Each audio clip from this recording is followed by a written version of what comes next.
बातमी शेतकऱ्यांसंदर्भात. शेतकऱ्यांना धान खरेदीचे पैसे अजूनही मिळालेले नाहीयेत.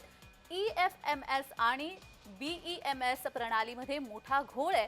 गोंदिया जिल्ह्यामध्ये अनेक शेतकऱ्यांचे पैसे थकलेत. 12 शेतकऱ्यांचे पैसे चुकीच्या खात्यावरती गेलेत. गोंदिया जिल्ह्यामध्ये गेल्या 3 महिन्यांपासून धान खरेदीला सुरुवात झाली आहे. अनेक शेतकऱ्यांनी आपले धान शासकीय आधारभूत केंद्रावरती विकलेत, परंतु धान खरेदी होऊन अद्याप 3 महिने लोटले असले तरी शेतकऱ्यांच्या खात्यावर शासनाकडून येणारी धान विक्रीची रक्कम अद्यापही मिळालेली नाहीये. त्यामुळे शेतकरी आर्थिक कोंडीमध्ये सापडलेला आहे आणि अशातच शासनाद्वारा EFMS आणि BEMS प्रणाली यांच्यामध्ये मोठ्या प्रमाणात धान खरेदीचे पैसे वळती करण्यामध्ये तांत्रिक अडचणी येत आहेत. याचा फटका आता शेतकऱ्यांना बसत असल्याचं दिसून येत आहे.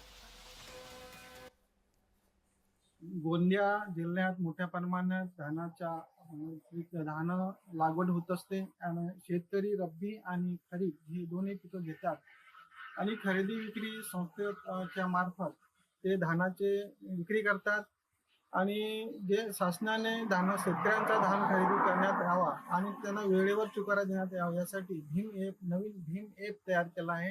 या भीम ॲपद्वारे शेतकऱ्यांना धानाचे चुकारे देण्यात येते